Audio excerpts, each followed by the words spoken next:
I was raised in a Catholic home, the middle child of 6 kids. My parents believed that as long as you were a good person, you would go to heaven. Knowing God and having an intimate relationship with Him was not a concept on their radar screen.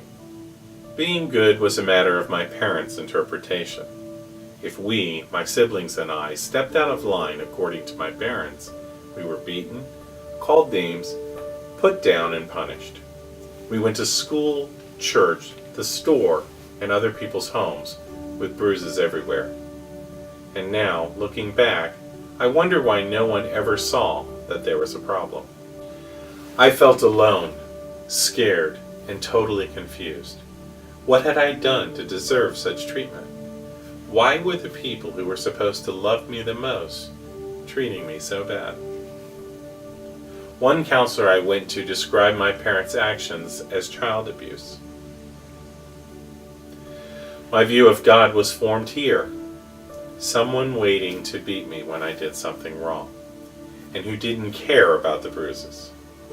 The problem was, I was so trained to believe I was wrong that I saw myself this way most of the time, and deep inside I believed I deserved what I was getting. To be blessed by God was not on my radar. He was distant to me, and I kept Him there, the same way I distanced myself from my parents. My life then became a series of broken commitments and disappointments. After high school, a co-worker introduced me to a non-denominational church, where I received my first Bible and read it for the first time in my life. I began to hear about Jesus' love for me and this thing called salvation. I was greatly influenced by religious films of the time, which scared me about the future.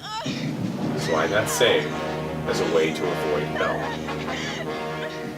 My life changed slightly. I was now into reading my Bible, working with a Christian youth ministry, and trying to be an example for others. However, since my conversion was mainly made in my mind, my heart never found what it was looking for, and my life remained a series of unfulfilled commitments and multiple disappointments. After 3 failed marriages, each of which I believed God had led me to, I felt abandoned by God. In my eyes, I was trying to do what He wanted me to, what I was supposed to do, but everything kept falling apart. I became even more distant from my family, friends, those I ministered with, and God. Finally, I gave up on Him altogether. I sunk into a deep despair. Life became a daily effort to just live.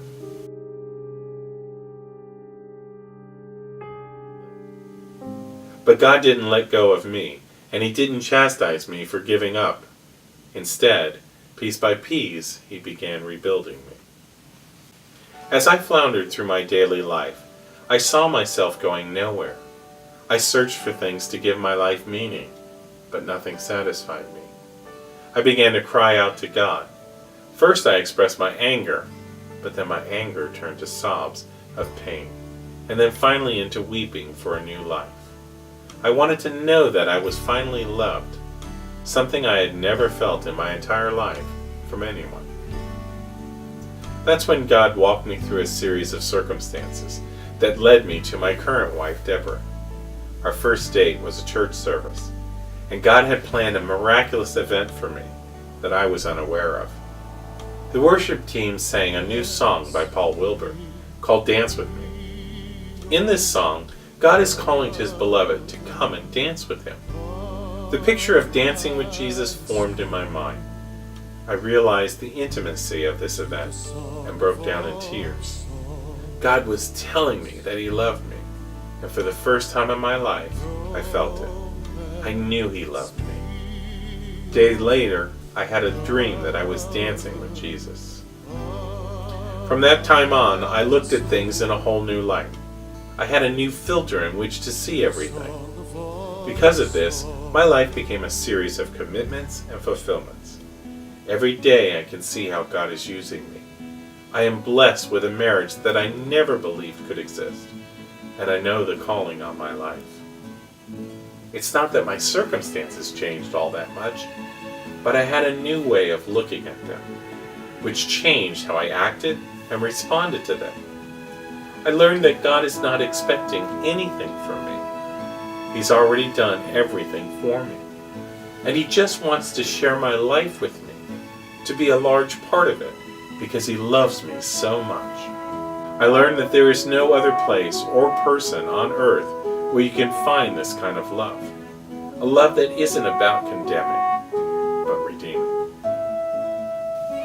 My name is Mike Senger, and I am the church.